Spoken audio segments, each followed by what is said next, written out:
ci li nga xamante ni moom moo di trophée yu bari yi semaine bi ñu génn rek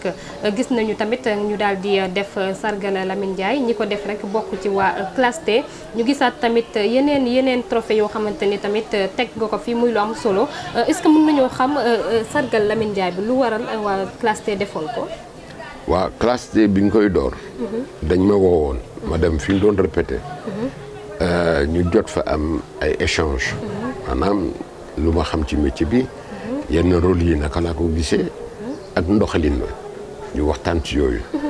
sargal bi sax daf ma bett. lu tax parce que foogewuma ko woon yaakaaruma ko woon. gos bi ko bind ñëw na ci man ñu waxtaan parce que ni yaayam laa xamoon.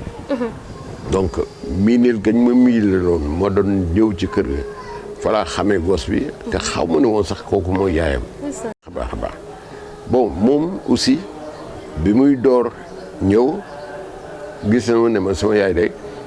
daf ma la dénk dafa ni ma lépp lu ma jaaxal ci métier bi naa ñëw waxtaan ca yow ma ne ko kon day dénk na lu rafet jàppale ko ngir yaayam jàppale ko ngir tamit ñi mu nekkal parce que noonu la xale yi soog a dugg ci affaire yi ñëw war a def bu ko defee ñu am yéwén ak grandeur boo xam ne dinañ nangu partage ak ñoom jox leen loolu buñ ko defoon defe naa yi ñu gis mu leen di naqari yu ci bari du ci am waaye nag aussi tamit kii gone yore na xelam boo xam ne xelam bu yànju la xam nga en matière de création tu as envie d'innover lii nit ñi doon def wala di mag ñi doon def mën nga ñëw dindi ko daal ne xaaral ma ñëw génne lu bees yoon wa ci boppam bu fekkee ne yemoon nga fa nga daan jaare fañ daan jaare mbind ma jëf ja ba ci wax ji am na yu bari yoo xam ne du nekk dérive bu leen yokkul du leen wàññi parce que nag fii ci suñu culture dañu jàng kàddu yoo xam ne nii dañ koy wodd li tax nit ñi di leen xaw a kii tuuti mooy kàddu gu ñagas gi wala yenn saa yi mu xaabaabal ba dem ci saaga te tàmmuñu suñu société ñun ak suñu culture vraiment di utiliser saaga même bu dee ci tubaab bi sax lañ ko defee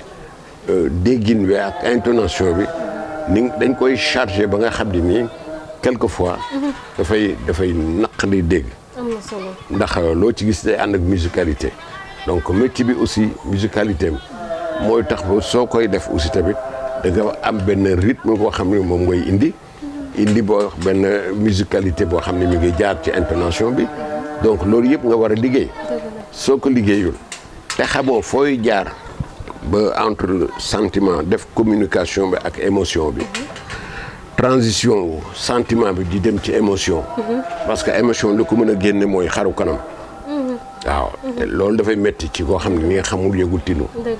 donc mbir mi daal mu nekk loo xam ne boo ko jàngee mën na la yóbbu poussé la comme ni mu poussé Lamine wala keneen ak keneen ak keneen. loolu waral tamit trophée yi bëri ba gis nañ te tamit bi nga xamante ni génn Sénégal lañ la ko joxe fii ci Afrique la yaakaar naa Burkina Faso. boobu tamit mu di acte 2 bi am na solo trophée yi bëri na.